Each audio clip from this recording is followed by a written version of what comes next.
Hello, everybody, and welcome back to the Just Can't Talk podcast. We are your hosts, Jess and Kit.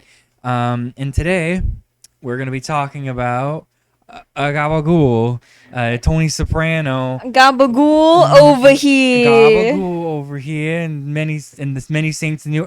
This is a Sopranos episode. Yeah, it's about Sopranos. The Sopranos, I just finished it. Jess finished it a couple months back. I finished it like last week. And we're just pretty much just going to talk about like general overview of the show and Many Saints in Newark. Mm-hmm. Just kind of like favorite things about the show and like any like maybe negative things we might have to say about it, and just, like kind of, you know, talk about like characters and stuff like that. Just kind of a general like talk about the show. There is going to be hella spoilers. Oh, yeah. Major spoilers for the entire show. Major spoilers for the show and for Many Saints of Newark. Yes. But if you have not seen Sopranos and you're interested, go watch it right now. It is so good. It is on HBO Max. It is a fantastic show. The hype is definitely necessary. Yes. Yeah, it's just genuinely just a really, really great show. Highly recommend. It is S tier. For real, go watch it. Yes. Like, this was my first viewing of Sopranos, and I only started watching it because Jess told me that if I started watching Sopranos, she'd start watching Breaking Bad with her and her fiance. Yes. So they're currently still watching Breaking Bad. I just finished Sopranos. So I really like the show. Also, you watched Many Saints like in the middle of when you were watching the show. Yeah, and that was a bad choice. There is a big honking spoiler at the beginning for no reason. But we will talk about that when we get to it. So, yeah, Sopranos. The synopsis of the show is just pretty much are about the Sopranos, which are a family, and it's about Tony Soprano, who is a mobster, or in the cover is in waste management. And he works for the mob along with a couple of his other friends, like Paulie, Sill, his nephew Christopher Muldesante, his friend Bobby, and his other friend Pussy, and they all kind of go around and just chill out and do mob things, extort money from people. He's also, his uncle Junior is also in the mafia. And then he's also got like a bunch of rivals and stuff like that, like Richie April and Ralph Stefaretto and Phil Leotardo. And then you also got like, so they're the New Jersey family, and then you also got the New York family, which is like Johnny Sack and Carmine and Little Carmine, and a whole bunch of characters. A lot of characters. That's one thing I'll say. The show is great. Yes. There's a lot of characters. You kind of get used to it after a while. Yeah, you do. But like when I first started, I was like, oh my god, all these like Italian men, just so many people. So I had a hard time like keeping track of all the characters. Yeah. But over the time, I figured out, I was like, oh, that's that character, that character, that character. Yeah. You get kind of used to it after a while. Yeah. It's nothing like Game of Thrones where it's like, what's that guy's name? White dude. Like white European guy. Yeah. So no, yeah, I very much love the show. Oh yeah, it's amazing. It was a wild ride the entire time. I was so nervous the entire time because like there's so many moments where you're just chilling and vibing, and then just bop, someo's dead. Yeah, really. Like literally, it's just there's so many moments that it just happens. Yeah, like let's see, it's a moment. I'm trying to think of like any specific moments that I'm just like, wow, that was shocking. Or as like, wow, that was like quick. Oh yeah, there's several, but we'll kind of get to the moments here. So alongside his like mob family, he's also got his sort of central family, which is himself, his wife Carmela, his daughter Meadow, and his son AJ. And then he's also got his mother Olivia, and then he's got two sisters named Janice and Barbara. Yeah, we don't see much of Barbara throughout the show. Yeah, she comes in like once or twice, I think, but she's not really in it. Janice is kind of more of a mainstay character. But yeah, he's got his family there. His father had passed away prior to the events of the show, so it's just kind of Tony doing his thing. Yeah, just Tony being Tony. Yeah. So do you and his several string of gumas. Oh yeah, his girls that he he is a serial cheater. Oh yeah. And he has several mistresses. And then he also goes to therapy, and he has a therapist named Dr. Melfi. Yeah. And yeah, he goes for his panic attacks at first, and then he just kind of keeps going. For some reason, and then he just... Yeah. Yeah. All right. So do we want to start talking about characters? Yeah, I think we can go in with characters first. All right. Should we talk about... Okay, so I think we can go, like... character by character and kind of give our thoughts on them, and then we can kind of be like, who's our favorite, who's our least favorite, and like best villain and stuff like that. Right, that's fair. Like all the like really important characters. I'm not going to talk about like fucking some dude that's in for like 2 seconds that gets shot immediately. That's a lot of episodes. Okay, so I think you know, we got to kick this off by talking about Mr. Soprano himself, Tony. Big piece of poop. You share a birthday with him. I do. August 22nd. Leo. Yeah. Leo. It's so weird. It's really weird. He's not a good person. He is not a good person. He is a great character. Yes. And he is like the anti-hero. Yeah. Like Walter White, don't know him. Tony Soprano. Yes. Like he is like the anti-hero, cuz he's like such an asshole 90% of the time. But then he's also like, you also kind of have sympathy for him and stuff like that sometimes. Like he's a really really well written and layered character. Yeah. That has a lot to unpack there. He does. We watched like a video the other day, and it was like, analyzing evil Tony Soprano, and it was an hour and a half long, and they didn't even get into his crimes until like the last 15 minutes. The first like 45 or so minutes, the first like hour was like pretty much just this person talking about his like Tony's mental state and all of like Tony's mental health issues and stuff. And that really, you know, I think that speaks a lot to the character. Yeah. Cuz he's just so layered and nuanced, and there's so much to unpack with just Tony. Like great character. Terrible person, great character. It's just strange cuz like there'll be times where you're just like I've had the same thing in Breaking Bad, where you're just like, man, I'm rooting for this guy, but then you kind of realize you're like, wow, he's doing terrible things. Yeah. I won't get into things about Breaking Bad. It's a Breaking Bad episode. Right. But there's literally moments in Sopranos where I'm like, wow, why am I rooting for this guy? This guy's an asshole. And then there'll be moments where I'm like, yeah, that guy deserved that, or no, that guy didn't deserve that. So it's really interesting with Tony, because he'll just like I've told you this before, he he gives a lot of chances. Yeah. And it's something I call from kind of like something I've kind of witnessed throughout the show is like Tony has these things that I call straw moments. Yeah. Where he'll be like, he'll give someone just endless chances. Yeah. And then there'll just be one specific moment that has nothing to do with any of the other moments, and he'll just like kill him or just... Well, it's usually kill them. Yeah. There's like so many moments where it's just like he'll have this and then he'll just fucking kill somebody. Yeah. Literally. Yeah, and I love like those little moments, because like when is this gonna happen? When is this gonna happen with Tony? So yeah, Tony has a lot of like anger issues. Yes. He's not...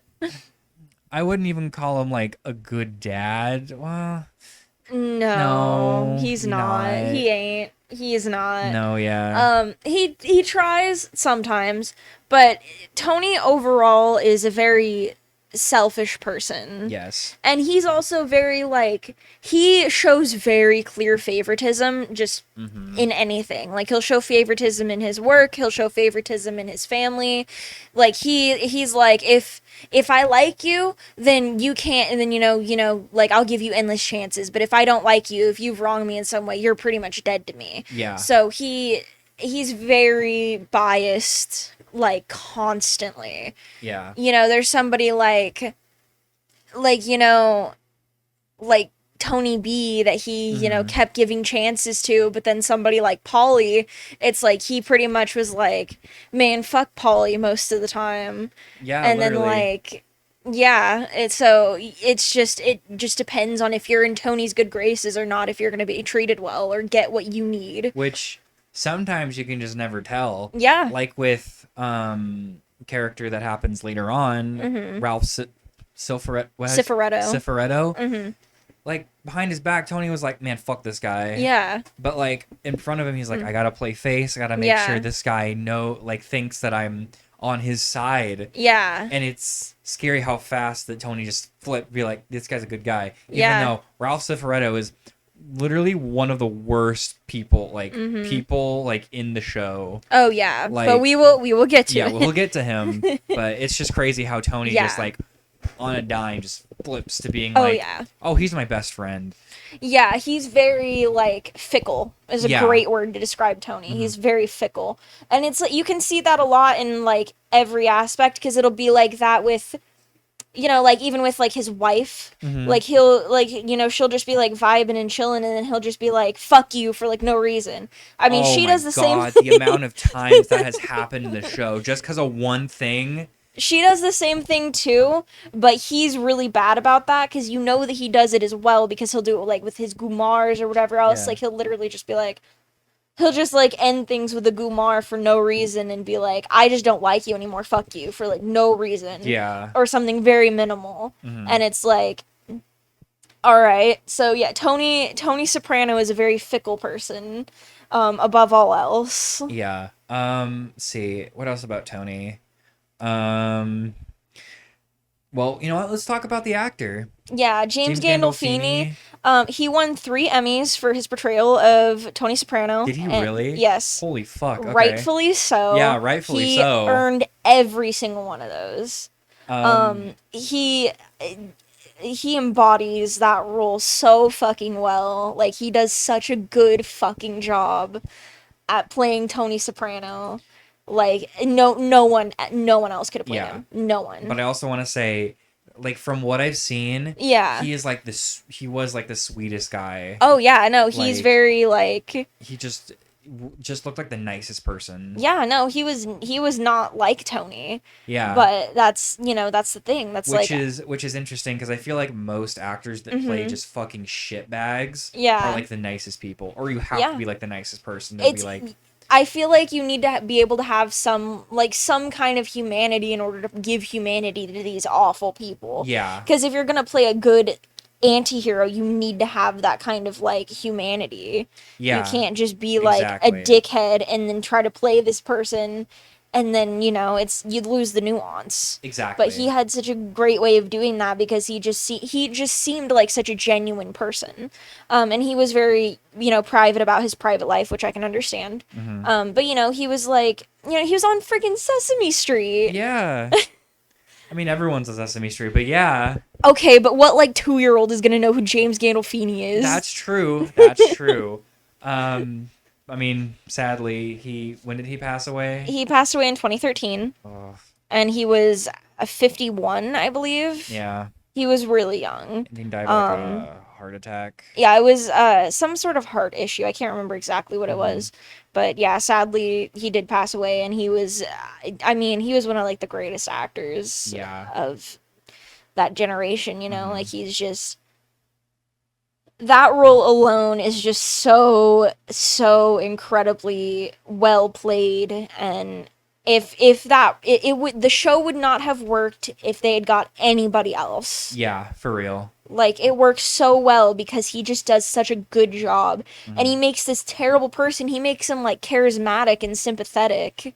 Yeah, like you care about Tony. Yeah.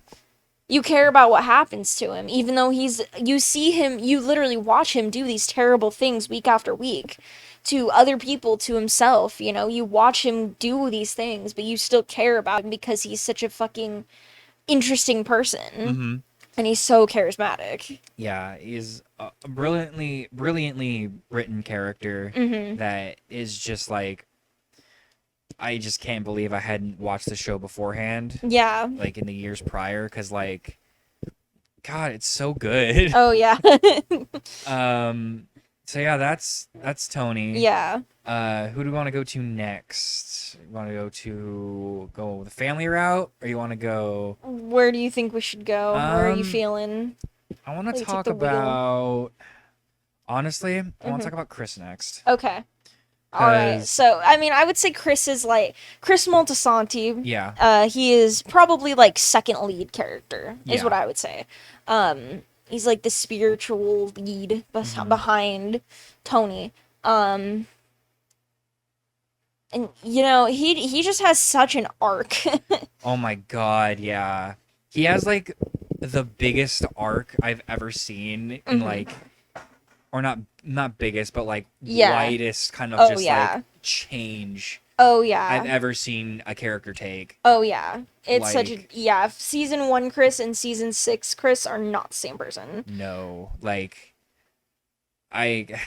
oh, okay, before we get into that, like how would you describe Chris at the start? Okay, so he's kind of like he's not even made yet. So he's a soldier essentially. Yeah. And he's like pretty much just, you know, he wants to be in the mob, and he's also like, I want to be a screenwriter. I want to write like this memoir sort of spiritual like mafia story. Yeah, and that's kind of what he like wants to do, is just he's not sure if he wants to go full bodied into the mob, or if he's like, I'm gonna go be a screenwriter, and he kind of has this like almost identity crisis, but he's very relatable at the beginning. He's extremely I think that's a good word for like early seasons Chris, is that he's very relatable with his struggle, and the way that he feels about things is very relatable. Yeah, and that's primarily why he was like my favorite character. Like at the start of the show, is like I related to him so much with like not even the mafia shit, but like the like obviously like screenwriter stuff, and like wanting to be a writer, and like struggling wanting to make like films and shit. Like that's why I loved him so much. Oh yeah. But then he like progressed, and shit gets wild. Like, oh yeah. Do we want to discuss that, or we want to like, since it's on the topic of? Yeah, we may as well. Since we're talking about Chris, and that's kind of That's kind of where that's gonna go. So, over the course of the 7 seasons that there are of Sopranos, Chris goes from kind of like, he's kind of like relatable, but he kind of has like some, you know, shitty ends. Like he kind of sucks sometimes, but he's mostly like a caring guy. Yeah. To just an utter just fucking terrible person. Oh yeah. And it's just insane, cuz like he used to be like my favorite character. He like was my favorite character for the longest time. Like I was telling Jess, I was like, I really relate to him. He's like a really like, so a lot of his like quirks, and like, I mean, without being like, you know, the shithead, right? He was like, I could relate to him on a personal level. And then he starts doing drugs, and he gets made, like gets into the mob, and like starts progressively doing worse and worse things. He gets addicted to like heroin, and like drinking, and it's just like he takes such a shift in personality to the point where like he's just like on par with Tony. Oh yeah, if not worse. Oh with yeah, a lot of things he does. He goes from just like this, you know, he goes from like basically like a, you know, like this common sort of dude who's like, oh, I don't really know what my role is, how I'm gonna fit in, and then he goes to like this ruthless guy who's just like, yeah, he does a lot of awful things, and I mean everybody in the show kind of does awful things. Really, it's just. Yeah, I don't know. I feel like Chris does such a turn to the point where it's like Chris hits the hardest. Yeah, definitely. And his arc is so like, you know, he has like, you know, he goes through like all this, and then he has this struggle with drugs and, you know, all of that shit, And then he almost becomes a bad guy at some point. Like, oh yeah. Like, he straight up becomes, like, an antagonist. Oh yeah. It's like, insane. Oh yeah, no, I completely agree. And so I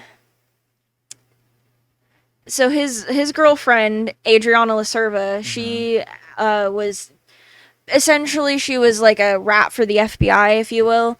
And he finds out about that, and he either has the choice to go with her and like go into witness protection and everything like that, or he can, you know, like get her killed. And he chooses to get her killed.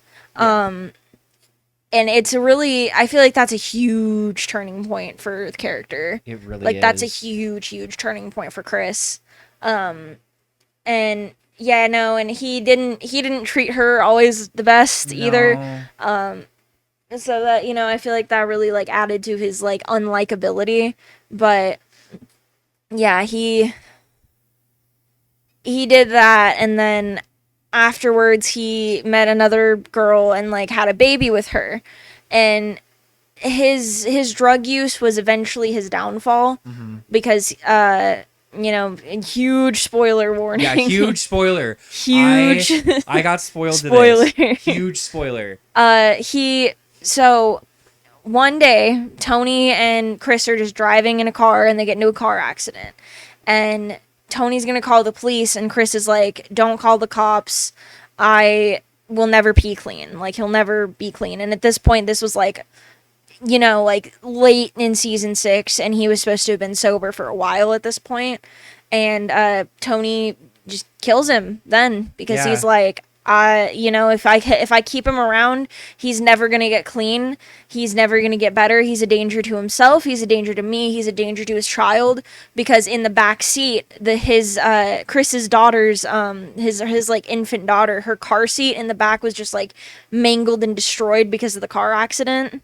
And so Tony was like, if I don't kill Chris, then, you know, a lot more people could get hurt, including like his innocent child. So, you know, he killed him. And that ended up being his whole downfall. Yeah, and that brings me to like the point of like what I said earlier, like the straw moments. Yeah. Is that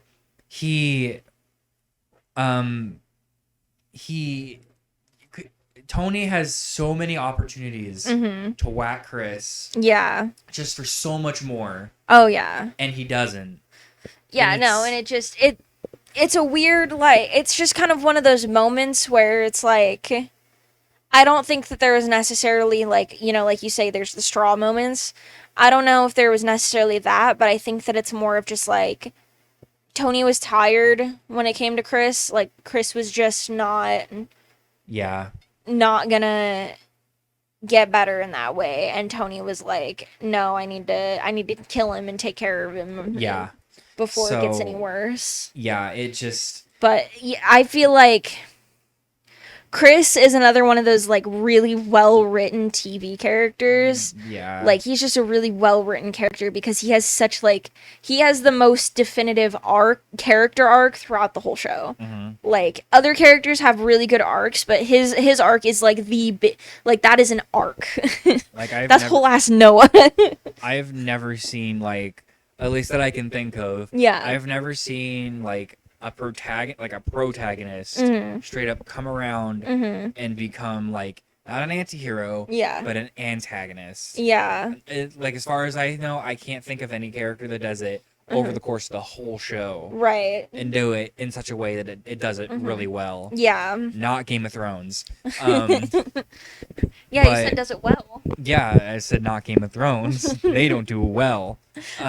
But no, yeah, Chris was my favorite character because just the amount of stuff that he did. Like, not saying like he's a bad character, he's not written well. He's very well written, and that's testament to just like him being like, he's a great character too.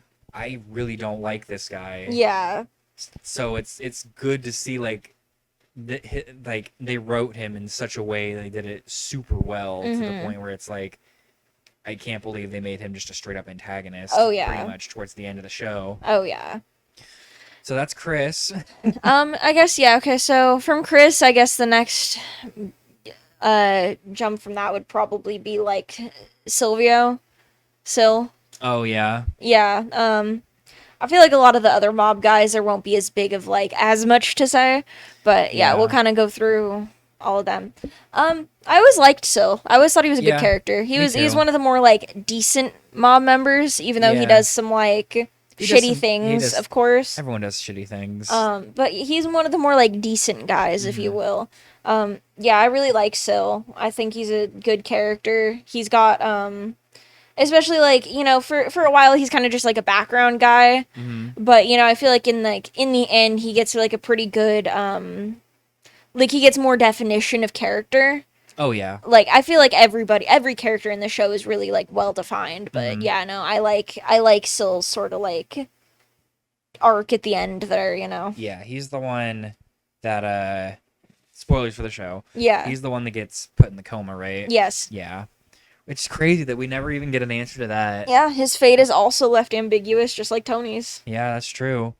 No, yeah, Sill's great, good, kind of comic relief. Yeah. It's like him and then Polly are both kind of like the comic relief characters. Oh yeah. So no, yeah, Sill's great. Yeah. We'll move on to Polly. Yeah. Polly is.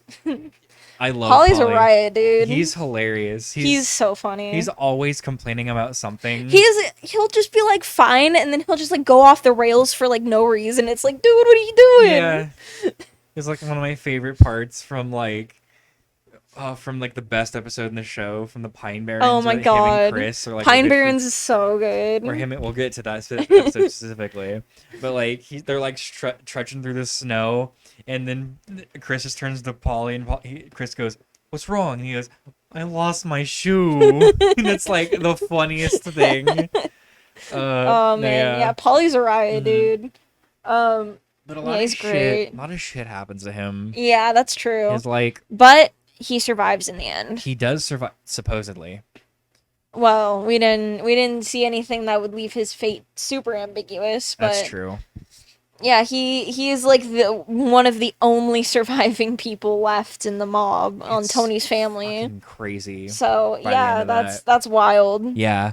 Then we got, who do we want to go with next? Want to go with probably Pussy. I feel like is a good. Pussy is a really important character in like the first, was it 2 seasons or 1? Yeah, and definitely within the first couple seasons. Yeah. I can't remember if he gets whacked in 2 or 3. Yeah. Spoiler, he gets whacked. Well, yeah, so he was like another big member in Tony's crew, and he gets arrested at some point for dealing heroin. Yeah. And he becomes an informant for the mafia. Yeah. And, you know, Tony finds out and they kill him. Yep.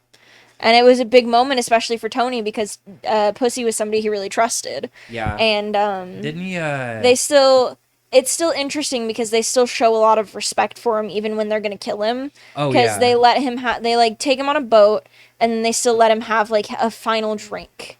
And then you know, when they're getting ready to shoot him, Pussy's just not in the face, and they don't shoot him in the face. Nope. That's true. They don't. Yeah.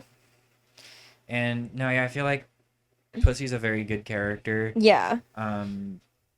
They killed him off really early, but you know what? In the time he was on, he was a very interesting, well-rounded character. I agree. Like most of the characters. Yes. I can't think of a character from that show that's like poorly written. Oh, I agree. Honestly. Completely.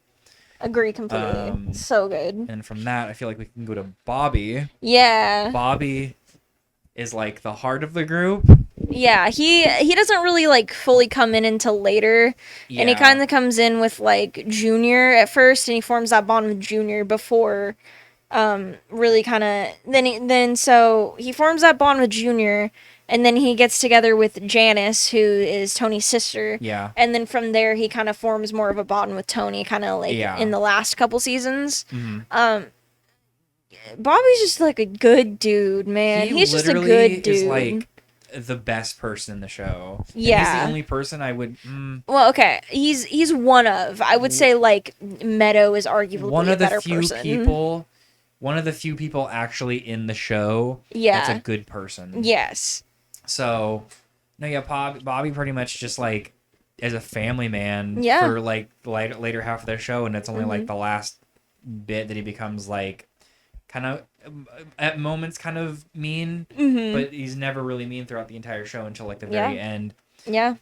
Buddy has like one of the most like what would I say? I wouldn't say it was pretty shocking. Yeah. It's just I mean I kind of saw it coming because like the name of the episode and then like a moment happened in the show and I'm like, oh, he's dead. Like name of the episode is Blue Comet, and then they're he's in like in a train shop because he likes collecting like antique or like antique or not antique. What's the fucking term? Like collectible trains, like model trains. Yeah. And he's like, oh man, because the episode's name is Blue Comet, and and the dude holds up. He's like, oh man, look at this Blue Comet, and I'm like, oh, he's dead, isn't he? Like that was literally what popped in my head as soon as that happened, and again, sure enough, two guys come in and just pop, pop, pop, pop, shoot him, and he's dead. Yep. So it's like. It's just a testament to just how quickly they can just kill someone off in Sopranos. Oh yeah. So there's Bobby. He's generally nice guy. Oh yeah. And then gotta like Bobby. I want to bring up my favorite character, Uncle June. Uncle Junior. When I first started the show, I really didn't like him, but as the show went on, I just love Junior. He's so fun. He's such a funny character. Yeah. But he's also like really sad. He's a really sad character. He's a really like well-balanced character, I feel like. Like there's a lot of moments where he'll just straight up be comic relief. Yeah. And then there's moments where like they'll play it serious and it's actually really sad. Yeah. But yeah, he's kind of like an aging mobster, and he becomes boss in season 1 after trying to put a hit out on his nephew. And then he goes to jail and stuff like that, and then he bonks his head, and then he starts kind of having memory loss issues, which kind of like ends up devolving into like straight up dementia, and it's really sad. Yeah, because you don't know if he's like. Because they're telling him to play it up in like the court so he wouldn't go to jail. Yeah. But then sooner he kind of realized, oh, he's not faking it. That's just real dementia that's setting in for him. Oh yeah. And it's real sad. Oh yeah. But for that first like bit, Junior is like such a fucking funny character. Oh my god, yeah. And every time he's on screen, I just got so happy. But the more and more it came across, I just got more and more sad. Yeah, he's a great character. Because of his memory loss, and he just gets worse. Yeah. With his mental state. But Junior is a good character. Yes. My favorite, in fact. We love Uncle June. We love Uncle June. So, with that, do we want to go to Tony's family? Since that's the most of his mob now? I feel like that's the bridge. Yeah, okay, we can do that. Yeah, so we can talk about his family, and then we'll also have, like, the villains to get into and everything. Yeah. So, okay. Yeah, I guess the next jump would be... Carmela. Well, it'd probably be Olivia. Oh, actually, yeah, that works better. Olivia. Olivia Soprano is Tony's aging mother, and she's in the first, I believe, like, 2 seasons before the actress... tragically passed away. So, the character as well passed away. And she is something else. She is a terrible parent. Yeah. I saw this brilliant quote. I don't remember where I saw it. I think it was on Tumblr or something. Yeah. And it was like in a show about murderers, rapists, and like serial killer or like, actual mobsters. Olivia is the most detested character in the show. And I'm like, yeah, that's actually true. Yeah, because she's just awful. Yeah. That's like, that is like the example of being like a toxic parent. Is Olivia Soprano, and I have a lot of issues with like personal things like that, but yeah, no, she's a great portrayal of like a really bad parent, who's like very narcissistic, and in the show they diagnose her with borderline personality disorder, so that kind of like plays some factors in there, but yeah, she had her own struggles with mental health and stuff like that, but she literally puts out a hit on her own son. Yeah. Because he moved her into a nursing home because she couldn't live by herself anymore. She really couldn't, though. So, then she puts out a hit on her son with her brother-in-law, because Junior. because literally because he put her in a nursing home, and I don't think that you can get any worse than that, really. That's just like at least in some this petty show. stuff. She literally was going to kill him for that. Yeah. So yeah, that's like the biggest thing I could really say about her. Like she was willing to kill her own son over something that petty. Yeah. So it's just super interesting to see just such a toxic character that's not even like in the mob. Oh yeah. And it's funny to see like how much people hate her when there's a show or where there's characters that are just like literally like murderers, rapists, and just in the mob, terrible people. Oh yeah. So yeah, that's Olivia Soprano. Oh yeah. One of the most hated characters in like television history that I think I've seen. Oh yeah. Oh yeah. Definitely. Yeah. So with that, we want to go to now Carmela? Yeah, okay. So Carmela Soprano is Tony's wife. Carmela, can you please shut the door?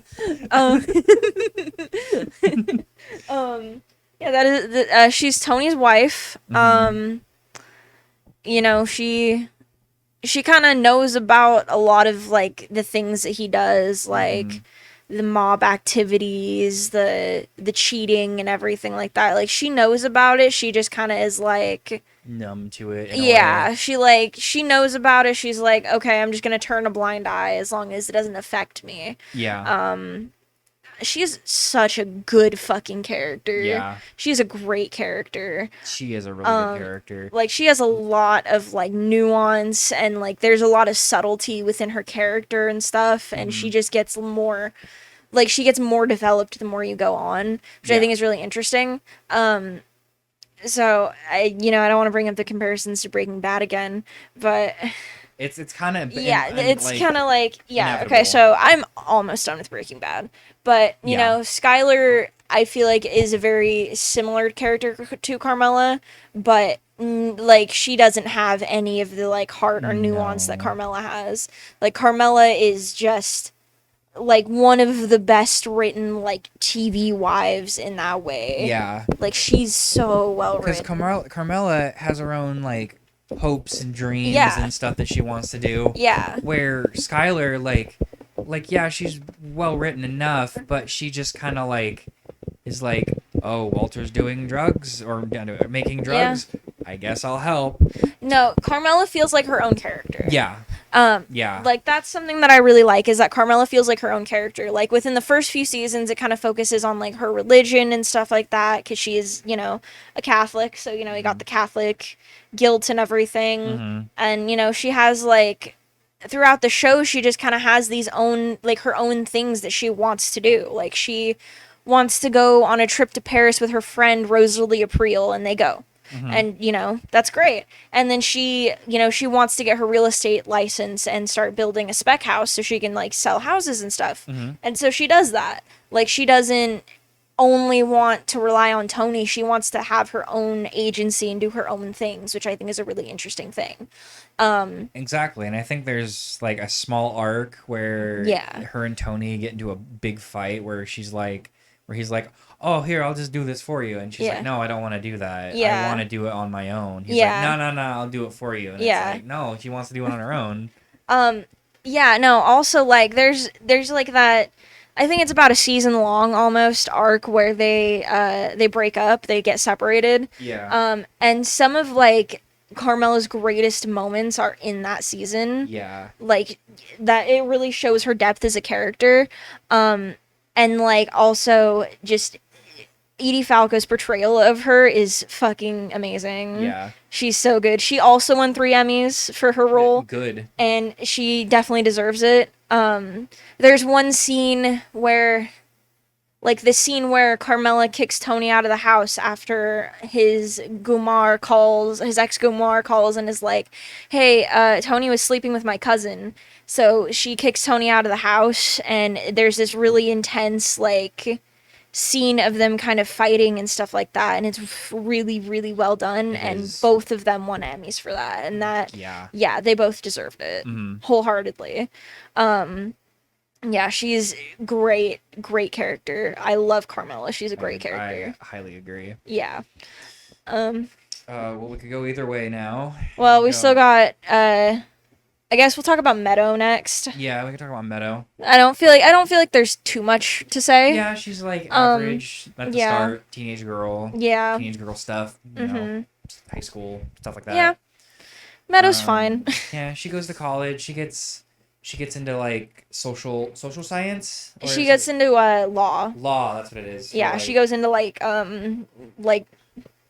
law for like marginalized groups who can't really afford legal care, which Tony does not like. No, he wants her to be a pediatrician, which is what she originally wanted to do, and then she decided she wanted to do law instead because it's something that she was passionate about. Yeah.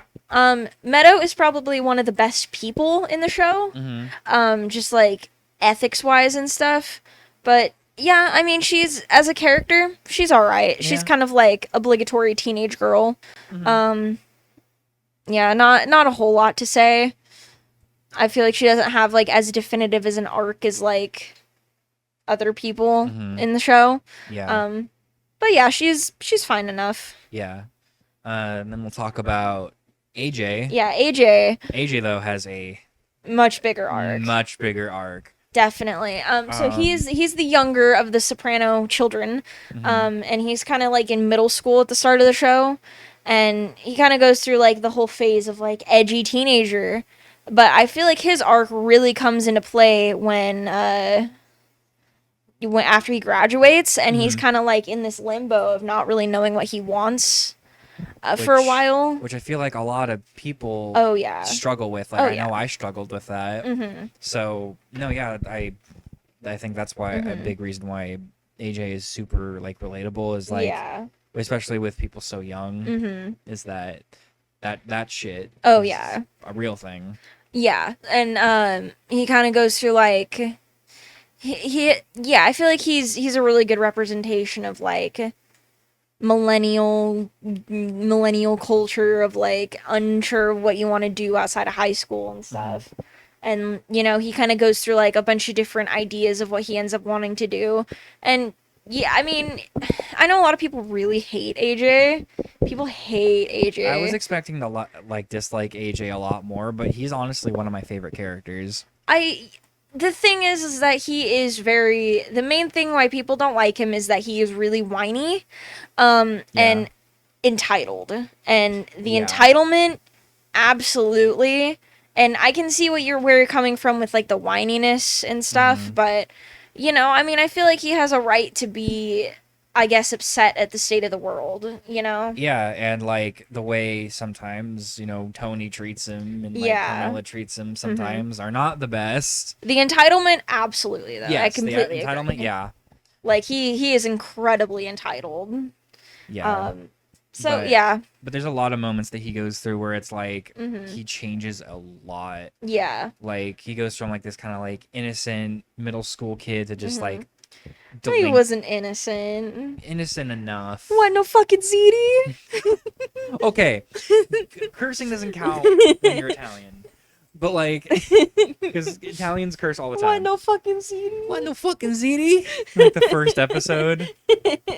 But no, like, no, he goes from like semi-innocent to like a troublemaker, kind of like wanting to do what his dad does. Like he tries to kill like Uncle Junior at some point. Yeah. Because there's a moment later on where Junior like shoots Tony. Yeah. Because dementia. Yes. And AJ just straight up goes into the retirement home with I think a knife. Yeah, no, it's a knife.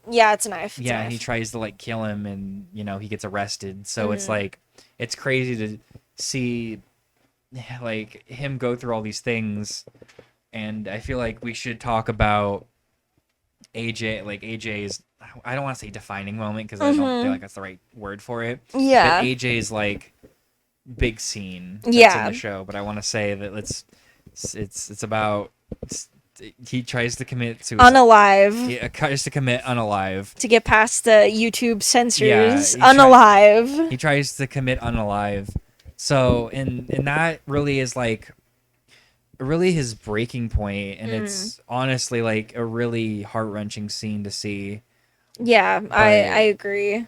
It just goes to show how like just how good of like writers they've written the characters. They could have just been like, he's just like edgy teen guy, and then she's just like high school girl, and it's like you could have done that, but you didn't. They gave a little more depth, but obviously, like, you know, the kids aren't really the focus on the show, so there's only so much that they did. Which, you know, that's fine, because the focus is really more on like the very central characters, which is like Tony and Chris and like Carmela and you know, and whoever's the villain. Yeah. Speaking of villains. Yeah, I guess now is as good a time as any is to talk about the villains. Yeah. I already talked about Junior and Olivia, so I guess I think the next villain after that was Richie April. Richie April, who was Jackie April's brother? Yes. Yes, they were brothers. Jackie April, who was the guy that was He was the original boss that passed away in season 1. Yeah. Before Junior took the role of boss. Yeah. And then Richie was in jail, and he got out of jail and was like, I'm angry. Why the fuck am I not boss? My brother was boss, so I should be next in line to be boss. So he goes out and starts just killing a bunch of people and hurting a lot of people. Yeah, and he just kind of being a prick the whole time. Yeah, and he gets together with Janice, and then like... Oh my god. Fucking punches Janice in the face, so she says fuck you and she kills him. Yeah, she should. She fucking just shoots him. As she fucking should. Isn't he straight up just be like, alright, do it, and she just shoots him? He's like, you won't do it. Oh yeah, you won't do it, and she pops. And then she just fucking shoots him. Yeah. It's pretty great. Yeah, dude. No, yeah. That was like the one moment in the show where I was just like, yeah, Janice. Fuck yeah, Janice. Yeah, fuck yeah, Janice. That's the one moment from the show where I was like, hell yeah. But no, Richie was like, oh my god, a bastard. He was in fact a bastard. He was a shithead. Yes. But not much to say about Richie other than that he was angry small man. Angry short man. I was pissed off because he gave Tony a jacket that Tony didn't want. Oh my god, I forgot about that. Oh god. Take the jacket. Take the jacket. So there's Richie, who's just an angry man. Yeah. But then getting into was it Ralphie? Yeah. Ralph Cifaretto was the next like main villain. He had a lot more to do with him than Richie did. He also dated Janice for a second. Yeah. And then she like pushes him down the stairs. And it's like the funniest fucking shit ever. And he's like, I'll fucking kill you. And then he just like leaves. Yeah, he just like, I'll fucking kill you. And then just like walks up the door. No, Richie. Yeah, Ralphie. Why did I say Richie? Ralphie is like he's just a poop butt. No, I remember texting Jess like multiple times being like, man, I cannot wait for them to kill off Richie. Ralphie. Ralphie. Hairpiece, dude, yeah. I can't wait for them to kill off Ralphie because he was just, oh my god. Over the course of the entire season that he's in, I think he was in him. like about a season and a half or something like that. Yeah. I think he was like the longest villain that was around. Yeah, he was in it a lot. Yeah. He was real stupid. He was, but my god, he was kind of a legitimate threat, honestly. He was, yeah. No, he did a lot of like very sporadic things. He kind of just did whatever he wanted to do. Honestly, I don't like him as a person, but Ralphie is a great character. I agree. He's a great character. I hate him, but that's the point. That's the whole point. Yeah, he's a good ass character. Yeah, like Richie was like just kind of like he's a villain. Yeah. But then Ralphie is like the villain of Sopranos. Yeah, he is a fucking bastard. He is such a good villain. Yeah. I even, like, when he dies, I was, like, looked at Jess and I was like, man, I can't believe he's dead. What are they going to do now? Yeah. Because I was like, fuck, now I have no one to hate. Yeah. I didn't have to wait long, but, you know. That tends to happen. Yeah. Yeah, no, and that's, like, he was such a good character to have around because you just hated him because he was just like, I'm just gonna like do things. Like he just fucking like like he just like got into an affair with a stripper, and then when she got pregnant, he like beat her to death. And you know, like, yeah, that's pretty fucking shitty. Like, why did you do that? And then he fucking like, oh, what the hell? What's the like? Ralphie. What's the guy that works in the bar? Oh, I can't remember his name. Oh, the guy that Tony beats the fuck out of. Oh, I don't. Georgie? No, I don't remember his name. Something like that. It's the guy in the Bada Bing. Yeah. Like Ralph just like goes up to him and just starts like antagonizing him, trying to get him like joust or something. Oh yeah. For like no reason, and everybody's like, Ralph, stop, and he's like, no. Also, he had like a fascination with Gladiator. Like, yeah, it was real weird. And like, he was like really into like weird sexual shit, like being pegged and like all this other weird shit. Like he was just a weird dude. Yeah. And then he lit a horse on fire to collect the insurance money. Tony's horse, mind you. Yes. Or his and Tony's horse. Yeah. Well, that was the straw moment. That was the straw moment for him. But what the really interesting thing I feel like about Ralphie is the episodes leading up to his death. They make you have like some kind of sympathy for him. Yeah, because his son gets shot with an arrow, and it's like possible that he might not live. And, like, you just see, like, at the very him most, breaking down as just a person, you know? And it's, like, underneath all this other bullshit, it's, like, he just fucking gives a shit about his son and wants his son to be okay. Yeah, I couldn't believe, like I told you, like, I fucking hated this character. Oh, yeah. But then when that shit happened, like, those 2 or 3 episodes where his, like, son gets, like, shot with an arrow and is, like, possibly gonna die. Yeah. I literally turned to Jess and I was like, I can't believe they made me feel bad for this fucking asshole. Oh my god, like, I felt so horrible. Like, he fucking fell apart. Like, and then literally, like an episode late, like, after those 2 episodes, they fucking kill him. Yeah. Because Ralphie, like, supposedly... Also, like, that fight scene with him and Tony was kind of brutal, honestly. Yeah, it was really, like, dirty. Yeah, it was really well done. Yeah. Oh yeah. Tony just, you know, smashing his head into the fucking ground. Yeah, dude, God. That shit was wild. Yeah, no, it's honestly, I love how they did that. How they like made you feel so bad for this character you fucking hated because of something he didn't do. Yeah. Or he couldn't control or something like that, or like, you know, the innocence of like something he cared about. Like, it's such a good, you know, contrast to like his fucking absolutely batshit behavior. Oh yeah, 100%. So like, no, I fucking a cheer to fucking Ralphie as a really good fucking villain in Sopranos. Yeah, honestly, like, good villain, great villain. Like, up there with fucking Gustavo Fring. Fuck. Yeah, I mean, that's really all I have to say about him. Yeah. I think, Who was next? Was it... Yeah, I think the, like, next main villain was Phil. Yeah, Phil Leotardo. Phil Leotardo, that's right. He was the New York... Yeah, so he was... Kingpin, right? He was under... So, with a little bit on the New York saga, you know, they had, Carmine was the original boss, like, Big Carmine, he was an older man. Yeah. And then he passed away, and so it was gonna be between, his son, Little Carmine, and Johnny Sack, to be the next boss, and Johnny Sack won, and Phil Leotardo is one of Johnny Sack's guys. Johnny Sack... who is also a king, by the way. But good we character. Love and we fucking support Johnny Sack in this house. And his wife, Ginny, absolute queen. Yes. Love her. Stan. And he respects her and does not care about... Okay. Bit of a side tangent. Okay. I like that they, like, kind of tackled, like, fat phobia a little bit there.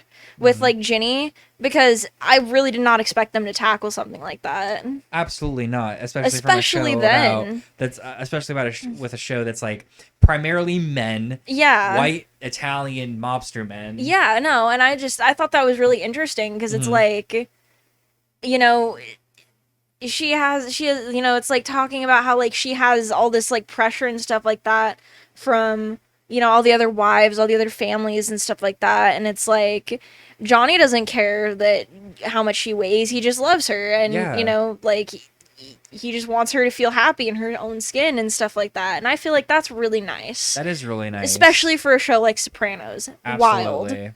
Wild. But yeah, so he goes to prison. And Phil Leotardo becomes boss in his place after he passes away due to cancer, which is in prison. Very sad, by the way. Yes. Rip King. Rip Johnny Sack. So yeah, Phil becomes the New York boss, and he's kind of an asshole. Yeah. Also gay. Also probably gay, maybe. Yeah, gay. We'll get into that other character later. Yeah, and he just like, so he has like this big vendetta against Tony because Tony's cousin, Tony B, played by Steve Buscemi, killed like his little brother or something like that because he some of Carmine's guys put out a hit on him, and so, you know, Tony B was like, all right, I need the money, and killed him. And then so Phil Leotardo was like, I want to fucking kill this guy, and Tony was like, I'm not gonna let you just like brutally murder my cousin like that. So Tony goes in and kills his cousin himself, and that really pissed off Phil. So he's kind of just a dickhead about it. And he's kind of just a dickhead to Tony in general after that. He's really pompous to Tony. Yeah, he really is. Yeah. And he's like, I'm better than you because I went to prison. Yeah, pretty much. So, like, yeah, I mean...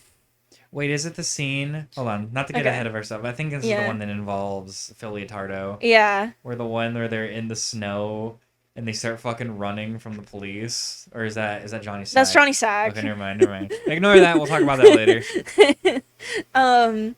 Yeah, I mean, I don't have a whole lot to say about Phil other than the whole, like, gay thing, which we'll get into. Yeah, he's kind of, like, the last main villain of the show until, like, the end.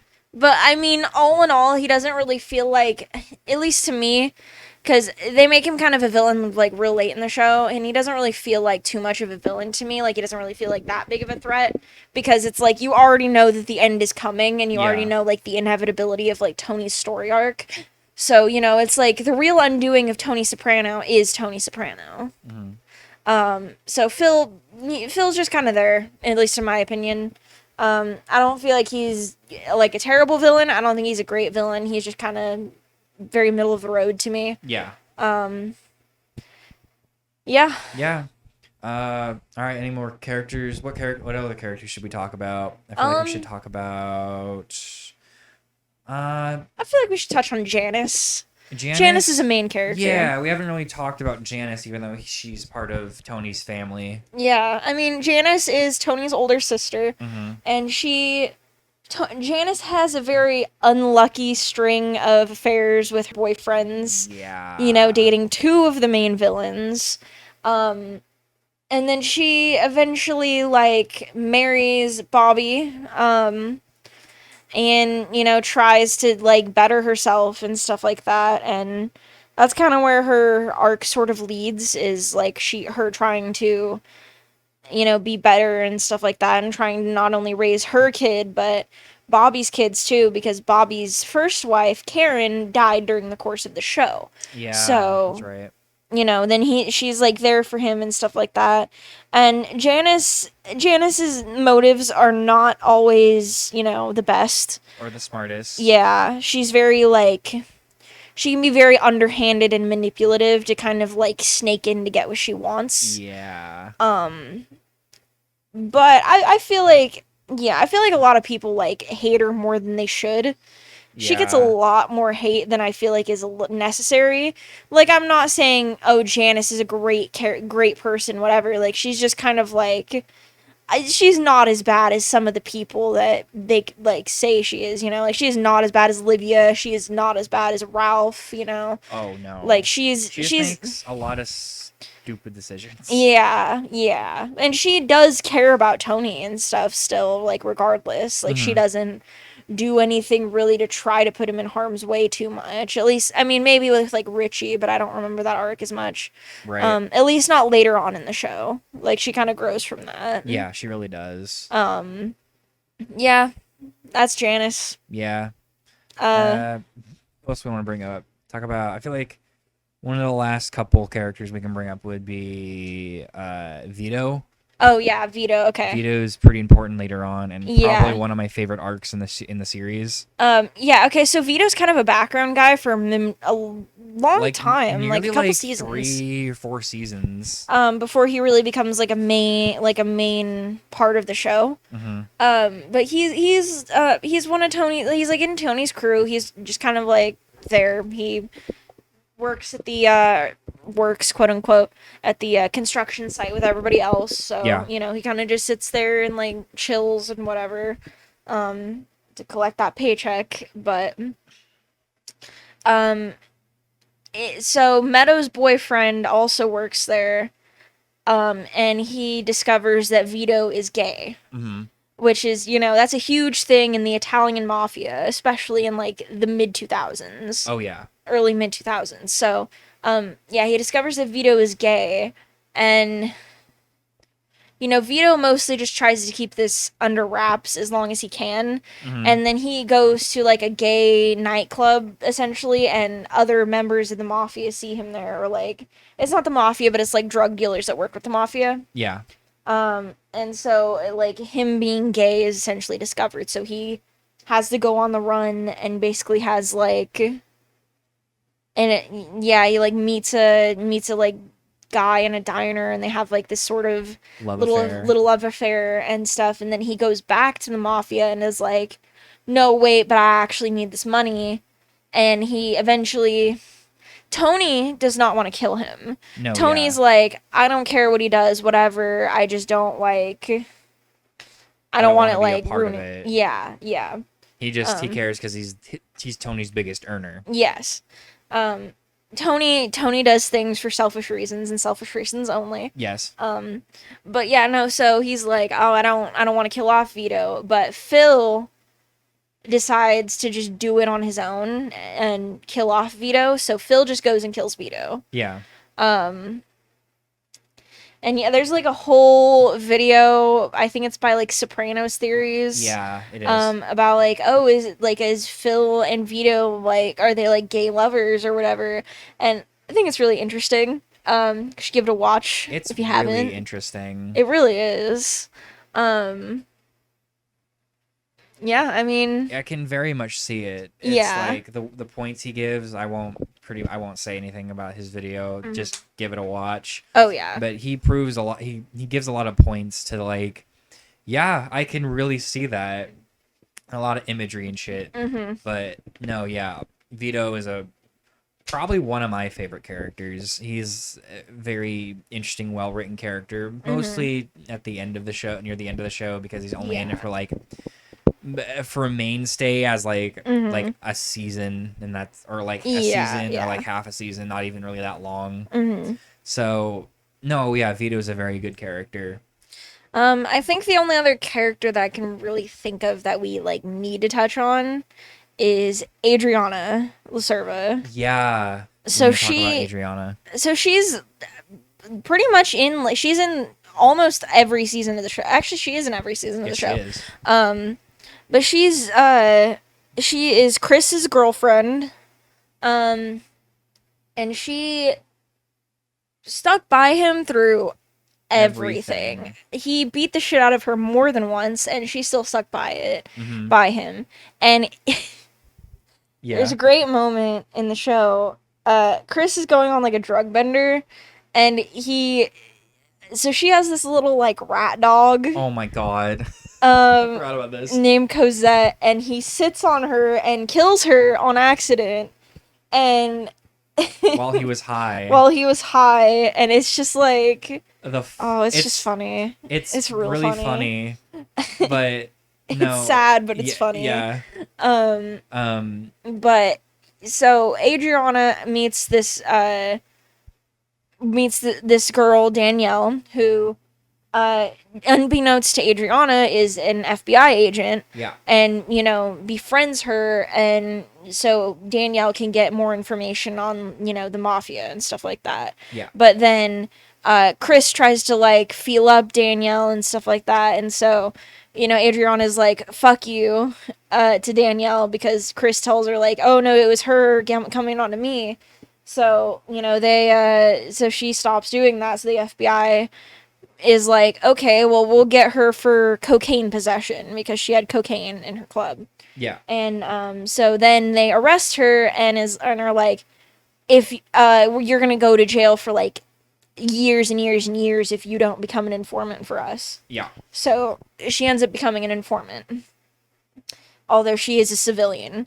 Yeah. So she becomes an informant, and that's really what the majority of the rest of her arc kind of consists of, is her dealing with the repercussions of having to be an informant, and also trying to like stay loyal and stuff to Chris as much as she can. And there's like the last like episode of her character, really, she so she eventually tells Chris, thinking that she can get him to flip, and be an informant as well. And so she tells him, and he pretty much has to decide. He has to decide if he wants to, go with her into witness protection or get her killed. And he chooses to get her killed. So Tony calls her and is like, "Hey, Chris is in the hospital because he tried to commit suicide. Silvio is going to come pick you up and bring you to the hospital." And she's like, all right, of course, because she really cares about Chris and what like his best interest is. And that's something that you really see throughout the whole show. So Sil picks her up and brings her out into the woods and ends up murdering her. The only character that's killed off screen. Yeah, her death is not explicitly shown. Which is very interesting. It is. And yeah, so she gets killed due to being an informant and stuff like that. And it's one of the deaths that honestly hits the hardest. Yeah. Because she's generally just like a really sweet, caring person throughout the whole show, and it's really just hard to see her have to go out like that. Yeah, Adriana doesn't really do anything. Like, Adriana deserved better. Yeah, Adriana deserved better, but like a lot of the things that she like, some of the things that she did, like she did do to people, were definitely well deserving. Yeah. Like if she ever did something bad, it was definitely like earned on that person's part. And so yeah, she comes back a little bit in the 6th season, but it's mostly in like dreams or visions that Carmela's having. Yeah. Which is really interesting. Mm-hmm. But yeah, no, it's real sad. It is. Yeah, she's my favorite character, so it was definitely very heart-wrenching to see her go out like that. Yeah. Even though I kind of knew it was gonna happen. Yeah. But yeah, I think that's most of the characters. All the like really important characters. So want to talk about in depth? Let's see, our favorite arcs. Okay. I guess we could talk about, or arcs and episodes, I guess. Arcs, episodes, moments. Yeah, moments. Yeah. I really want to touch back up on. I know we talked about it a lot. Oh shit, we need to talk about Melfi. Oh fuck, I forgot about Melfi. Go on. Dr. Melfi is Tony's therapist, and she deals with his shit all the time, even though she probably shouldn't, because he is a terrible patient, because he will literally like throw things and scream in her face and nearly hit her, and that's not okay. Toddler man. She kind of goes through her own, like, you see some parts of like her personal life and stuff, and she goes through like a really big thing, which I'll kind of talk more in depth about a little bit later on. But yeah, Dr. Melfi I feel like is a good character. multiple psychiatrists and stuff like that have said that she's a really good portrayal of like what, or like her and Tony and the whole therapy setting and stuff like that is a really good portrayal of what that kind of can be like. So yeah. Yeah, Melfi's a good character. Mm-hmm. So yeah, now we can talk about our favorite moments, arcs, and Yeah. episodes. So let's see. I want to touch back up on Vito's arc because that is like my favorite arc in the whole one of my favorite arcs in the whole show. Yeah. I wouldn't say I don't think it is my favorite that I can think of. It's the one that comes to my head first though, because it's just so different. Yeah. Because it's like it's not really like. It's like when it comes to his stuff, it's like there's no crime at all. It's just him being like, I wonder what life is like out of the mob. Right. And he goes to this like town that like no one knows where the fuck he is. It's like in the middle of the woods somewhere, and he meets like a guy that's like gay, and they like him and Vito be together for like I think it's like a couple months that he's gone from Newark, right? Yeah.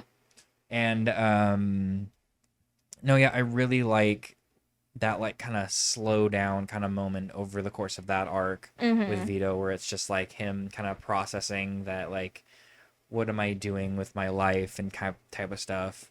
I mean, he ends up going back to Newark, and it results in him getting killed. But that little slowdown with him it's a really nice change of pace in the show, like, in my personal opinion. I really like. What about you? Are there any, like, specific arcs or episodes? I really like Junior's arc as a character. Yeah. It's really interesting. There's a lot of, like, good moments in there. Yeah. Yeah, I don't know. I feel like it's just... The show, to me, feels very, like... like I said, I binged it, so it feels very like one long thing. Just yeah, like it's not really broken up. It's just one long ass movie. Yeah, there's a lot of really great arcs, and there's a lot of really, really great moments and episodes. It's really hard to just pick, that arc when Tony had like died for a little while, and he was kind of like coming to terms with his own death and stuff like that, and he like was basically deciding on if when he was in a coma, and he was like, like basically like in purgatory and stuff like that. That was really interesting. That I think is one of my like that moment where he goes. The scene with him and Steve Buscemi. Yeah, where he's like. Almost going. That's like one of my favorite moments in the entire show. Yeah. Another moment that I feel like I talked about a lot when I first watched it was Tony B. Right? Yeah. Tony B's death. Yeah. Is like it just encapsulates what the show is like. Yeah. Where he literally the shot it's the like scene starts, and he's like coming in, and he's like hiding in like an old farmhouse somewhere. Oh yeah. And he drives up, and it's like nice cheery music is playing, and he like grabs like groceries or something, and he grabs from like a store, and he walks into his house, and all you hear is a twig snap. He turns right, and then Tony's right there, and he shoots him, and it's over, and then music just stops. Yeah. Which is another thing that I'll bring up later. Yes. And it's just such a good scene, because like his death is just so like. It's like twig snap, turn right, boom, dead. It's like there's nothing. Like I said this before. Like if it was a show like Breaking Bad, like I'm not gonna say a specific scene from Breaking Bad, but like if this was a show like Breaking Bad, he'd like the twig would snap, he'd turn, he'd duck, and then there'd be like a huge gunfight, and that'd last like the entire episode, and then one of them would die or something. But in Sopranos, it's literally just. Click, boom, dead. Yeah. And that's what a lot of the deaths are. Yeah. Like, another character that dies, Phil. Yeah. Literally, he's just, like, at a gas station, and then literally a gun comes into frame, and pop, he's dead. And it's like, whoa. I mean, that's during an episode where, like, a shit ton of people die, like, on screen, like, within minutes of each other. But, like... No, that was the series finale. It was. Yeah, that was Made in America. Yeah, that's that's one big thing I like about this show Mm-hmm. is like it makes you tense for scenes that don't even matter. Yeah. Like there'll be scenes like it like ingrains that like useless scenes Mm-hmm. something's gonna happen. Like Yeah. if it's like a random character driving Yeah. like Bobby or like Mm-hmm. Vito or something like that. It's like Mm-hmm. it makes you nervous. It's like, okay, Yeah. why are we seeing this? Someone's Yeah. gonna die, and then when nothing happens, it Mm-hmm. makes you more nervous. Because you're Yeah. like, okay, why did we see that? Yeah. Like there's like the scene with Bobby in the train shop. It's like, Mm-hmm. okay, why are we seeing this? Mm-hmm. Oh, he's gonna die. And then he Yeah. dies. But there are plenty of moments where it's just like where I've looked at Jess while we're watching the show and I'm like, okay, I don't like this. Something's gonna happen. Yeah. Oh, And yeah. that's I think one of my favorite points of the show Mm-hmm. is like that happens a lot. Oh, yeah. It's either someone will die or someone will not. Something else I kind of want to say about the show as a whole. Weirdly, in a lot of ways, it is kind of weirdly progressive for being like when it Yeah, came out. actually, Like they tackle a lot more issues than you would think that they would. like fat phobia, Or like abortion. abortion was the big one that That I was was really wild. surprised about that they brought that up. Yeah, and then there's like literally there's like a whole bunch of things in there that's just like, wow, you're really gonna tackle this in, the early 2000s and the mid 2000s, Yeah, like the show lasted for pretty much the entirety of George Bush's presidency. that makes sense. So yeah, it's like it was about 8 years or so, Mhm. and it's like they tackle a lot of things in that time that you wouldn't expect. There's a lot of like Racial stuff about like race and stuff like that, which is weirdly handled in kind of a good way. They brought up the whole fucking Christopher Columbus thing before Yeah, it became that was like, even a wild. thing. That was wild. What was that, like 2005 or something Yeah, like something that? like that. And that's something we even are Yeah, that we're tackling, still like, talking about today. nowadays. Yeah, that shit's It's- wild. Yeah, or like, Um, the fat phobia stuff is like yeah. really like honestly like ahead of its time for And like okay, so yeah, and then there's like and it's like portrayal of like LGBT and stuff like that with like Vito and stuff. mhm. Like And yeah, it's not like he's portrayed in a bad light. He's portrayed like I would say pretty correctly. He's I mean not- for what? yeah, Yeah, for what they could do at the time. yeah.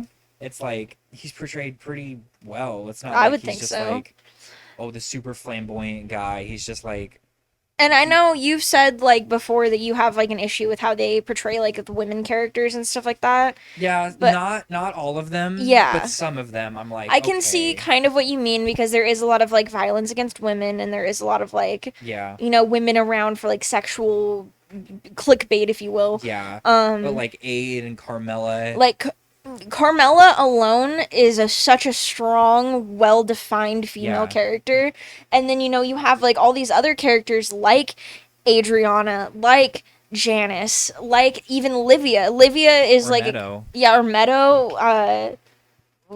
Rosalie April. You have like several female characters that are shown really like Yeah. that have a lot of depth. So. Yeah.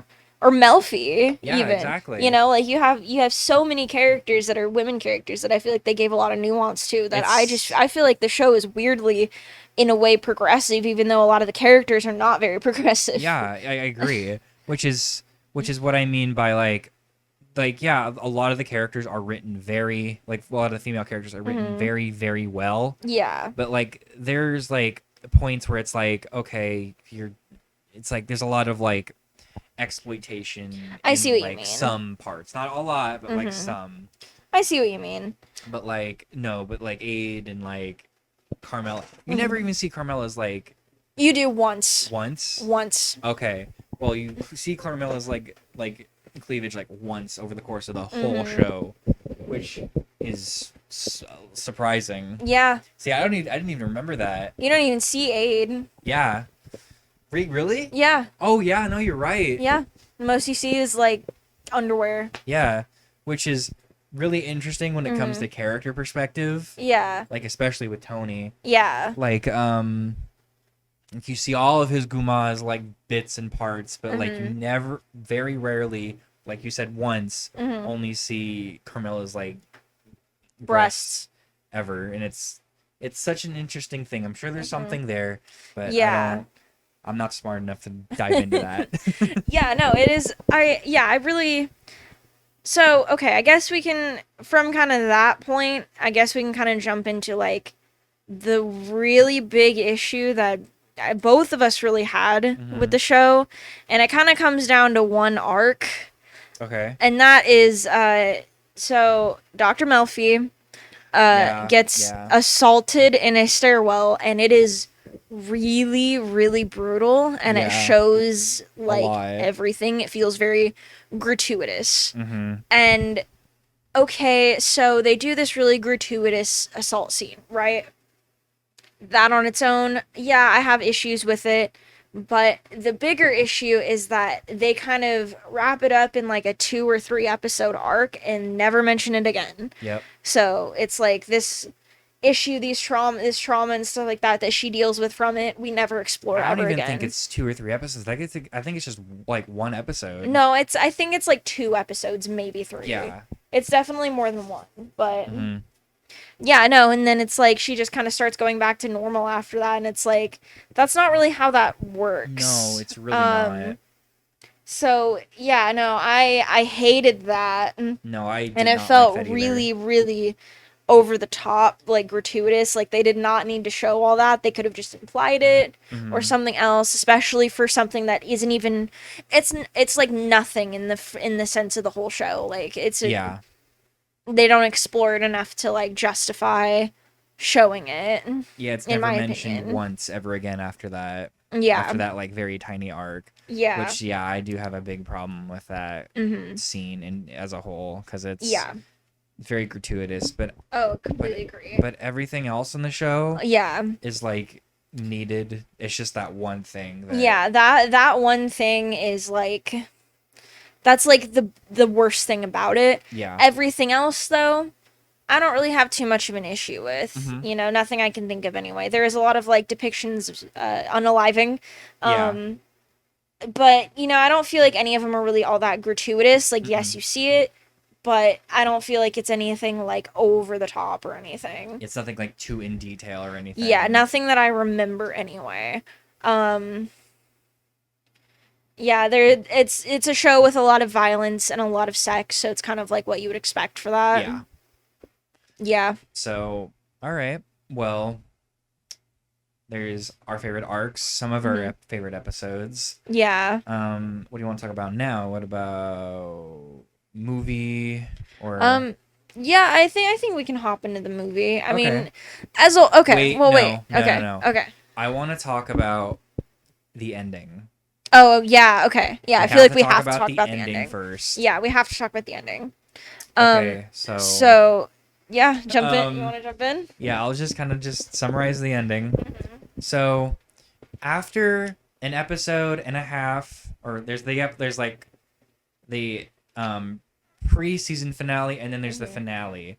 In the pre-season finale, literally most of Tony's guys get whacked, like, in the course of, like, 5 minutes, and then Phil Leotardo also gets whacked. Like, 2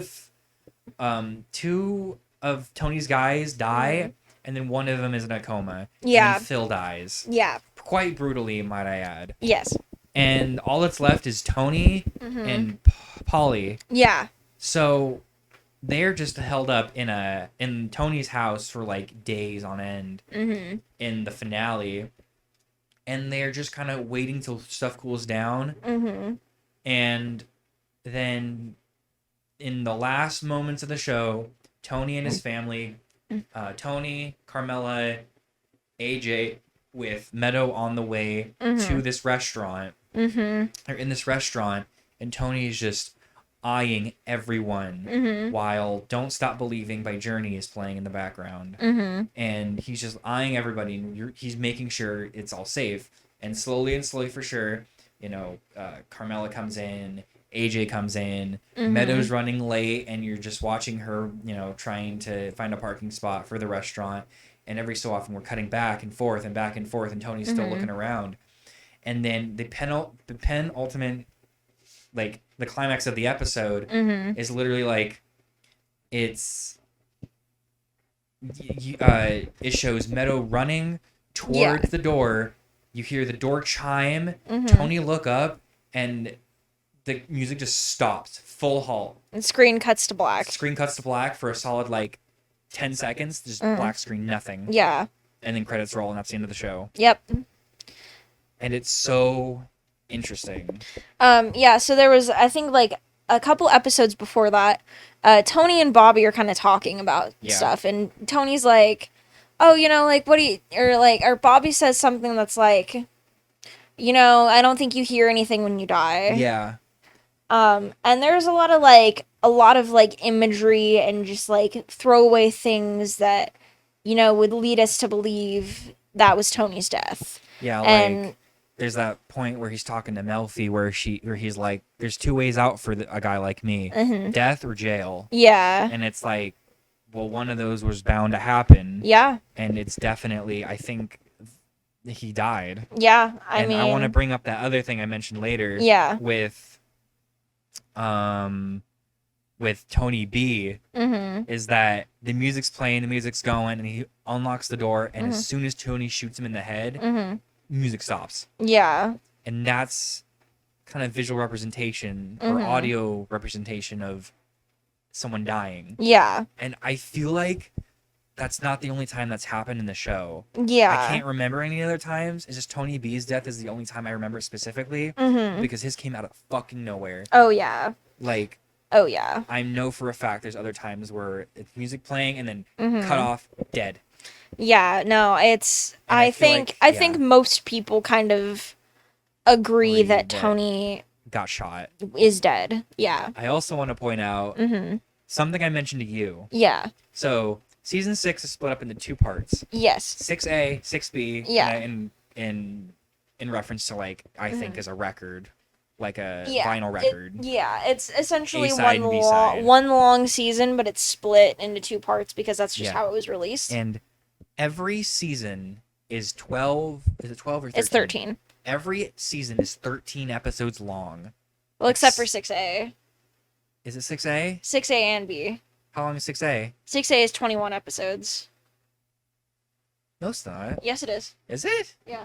Well, anyway. Oh, wait, no. Okay. No, yeah, because they're both, it's 12 or 13, 13, 13, and then 6B is 9 episodes. Hang on, I gotta look this up again.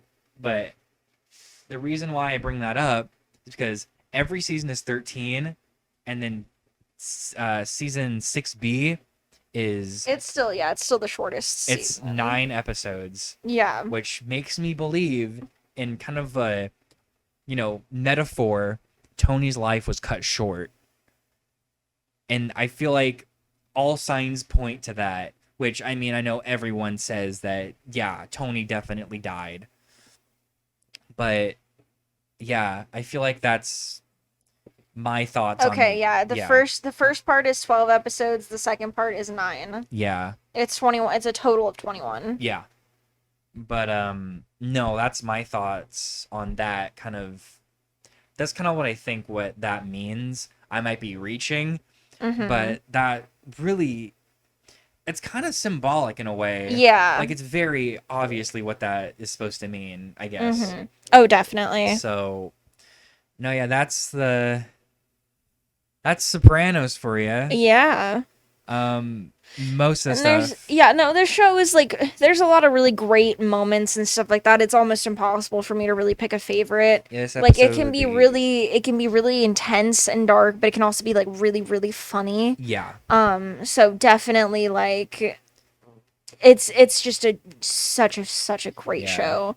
And if you're interested, even if you haven't seen it and you watch if you watched all of this and you still haven't seen the show and you're interested, then we just spoiled the whole thing. But still watch it. Honestly. It's so good. It's so good.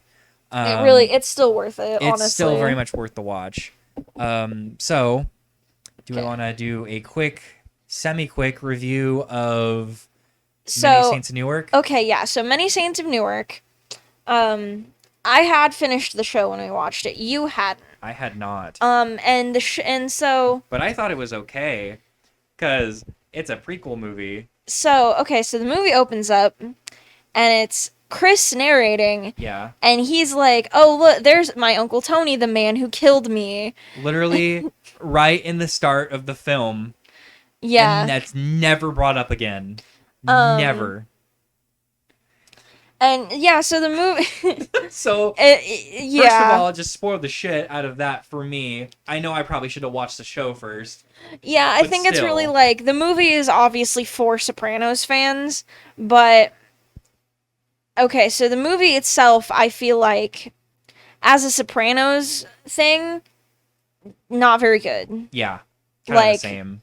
It really isn't very good. It doesn't really add much new things to the Sopranos world. Only thing it really adds is in the last 5 minutes, but we can talk about that in a minute. Yeah, and so yeah, they have like so yeah, okay, so the movie's like a prequel and stuff like that. And the advertising I feel like really didn't help anything because it made it sound like, oh, it's a Tony Soprano origin movie. But it's not. It's about Dickie Muldesante, who is Chris's father and he was Tony's mentor. Yeah. And there's a lot of like, I've heard a lot of talk about like, oh, like Tony's memory and stuff like that could be, like different, and that's why things in the show look different than the movie and whatever else. But the movie as a whole, as a film itself, it was okay. As a mafia movie, it was all right. But as a Sopranos thing, it was not very good. And pretty much every Sopranos fan almost agrees. It doesn't really add much new to the whole thing, the whole universe of Sopranos. I will say the good things about it. Vera Farmiga playing young Olivia was really great. Mm-hmm. She did a great job. Michael Gandolfini did a really good job playing his dad's role. Yeah. Which was Tony Soprano, like a young Tony Soprano. And then there's like all the casting was really good. Yeah, the casting was all really good. And the only like the new thing that they kind of add into it is that Junior is responsible for Dickie's death, in that he killed him basically out of jealousy and like revenge and petty reasons. Yeah. And I think that that's a really interesting sort of layer to have. I agree. And I like that, but that's about it. Yeah. Other than that, it's kind of like, you have like your moments of like, oh, look, there's like, there's like that line or whatever, that cool thing from like the show. I think one of the best moments in the movie is the ending when Chris is like, he references his line like a couple seasons before he dies, where he's like, oh, like my Uncle Tony, that's the man I'm going to hell for. Yeah. And then the movie's like, there's my Uncle Tony, the man I went to hell for. Yeah. And I was like, okay, yeah, that's pretty good. And then they like play the theme song and I'm like, okay, that's pretty good. Yeah. But yeah, I mean, it's that, really just a fan servicey movie. Yeah, but not very well done. No. Because the fans don't even really care much for it, for the most part. Wasn't it like 2.5 hours long and it just blew by? Yeah. Which, like, I mean, that in itself doesn't, like, piss me off or anything. No. I like when longer movies feel shorter than they are, but, like, a lot of the stuff that just kind of happened just was like, okay. Yeah, it just which people would be like, oh, well, that's in line with the show, but it was like a lot of like uninteresting things happened. Yeah, or things that just like plain ass don't make sense. Mm-hmm. Like, a lot of Italians and stuff like that, kind of racist. Yeah. Dickie like bringing a black guy into Satrial's, that was not gonna go over well. No. So that made like no sense. Yeah. Yeah, that was a weird sort of plot point to have for like whatever reason. Mm. Yeah, and also like the timeline is a little bit off with the show. It's pretty off, yeah. But yeah, I mean, it had some semi interesting ideas, but yeah, I mean, I don't think it really brings anything like new or interesting to the table. So like, if you're a fan of Sopranos and you're like, should I give it a watch? You can if you want, but you're really probably not going to get much out of it. No, not really. Like just watch the show again. Pretty much, yeah. Yeah, it was okay. Yeah. Well, yeah. Yeah. There's our Sopranos episode. Yeah. Talked about the show and the movie. Mm-hmm. We did it in a pretty reasonable time. So yeah, If you haven't watched Sopranos, please give it a watch. Definitely. If you really have gotten this far and you just got spoiled to everything and you haven't watched Sopranos, okay, but still watch the show. Still watch Sopranos. It's so there's so many things good we didn't go and over. worth it. There's so many things we just did not go over that you should definitely witness for yourself. But at that being said, thank you guys so much for watching. It's been a pleasure doing another episode. We've been a little tired on this episode because we had a long day, but it was more of a lax, chill episode. Yeah. So remember to give us a like, give us a follow, subscribe, share us with your friends, your family, maybe show us to your cats. We had some cats here today, and they've been pretty quiet. One of them is cleaning themselves right now. One of them looks very tired. But thank you guys so much for watching. This is the Just Can't Talk podcast, and thank you all, and good. Good night.